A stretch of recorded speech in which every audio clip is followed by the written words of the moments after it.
Here's another curated recipe from Mon Dessert. Vegan and gluten-free pancakes. This is actually two recipes. Chocolate chip, which comes with a lovely decadent chocolate sauce, and also tropical, which is topped with caramelized pineapple and desiccated coconut.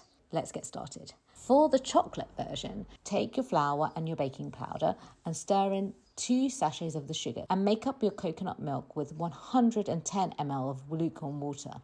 Whisk thoroughly and then measure out 60 ml into a separate small jug. Stir the remaining milk slowly into the flour mixture to make sure you have a smooth batter, and then add the chocolate drops. Only half though, and then stir those in. Heat a shallow frying pan and brush it with oil. Use 2 tablespoons of butter and fry only 2 at a time. Meanwhile, you need to make your sauce. Take the remaining half of chocolate and add to the coconut milk in the small bowl. Heat on the microwave for 15-second bursts until you have a smooth sauce, and pour this all over the pancakes. Add fresh fruit as desired. For the tropical pancakes, sift the flour and the baking powder into a bowl and stir in 2 tablespoons of sugar. Make the coconut milk into a bowl with 355 ml of warm water.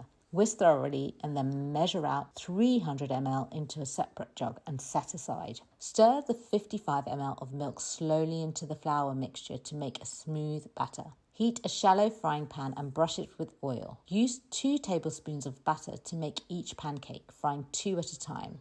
Any more will make it difficult to flip them. Now for the sauce. Separate the juice and the pineapple chunks using a sieve and pour the juice into a pan. Pour the remaining coconut milk and sugar and simmer until the mixture thickens to the consistency of single cream. Fry the pineapple chunks in the same pan you were using for the pancakes. Pour the sauce over the pancakes with grilled pineapple chunks and a sprinkling of desiccated coconut. It's that simple.